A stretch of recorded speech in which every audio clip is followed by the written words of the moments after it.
Vous avez finalement un vote qui va passer au Conseil à la majorité qualifiée, parce que c'est le cas avant, c'était une unanimité, mais depuis le traité de Lisbonne, maintenant il y a juste besoin d'une majorité qualifiée.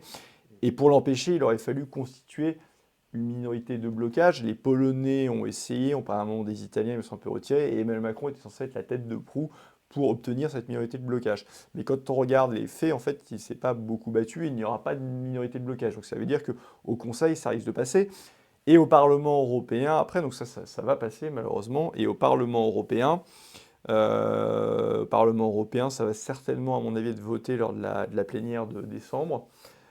Et là, même s'il y aura un vote plus serré que pour d'autres votes, tout porte à croire que le Mercosur passera. Moi, j'ai dit dès le début que les macronistes, en fait, avaient un discours à Paris, ils avaient un discours différent à Bruxelles, et on peut même dire qu'Emmanuel Macron a un discours différent à Rio, parce qu'Emmanuel Macron était à Rio, là, vous avez suivi dernièrement, et là-bas, quand il était à côté de Lula, il a dit bah, les clauses de sauvegarde, on pourra revenir dessus sur ce que ces clauses de sauvegarde, si elles sont utiles ou pas.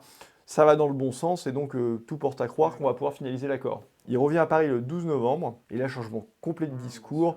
L'accord tel qu'il est ne nous convient pas, il faudra bloquer.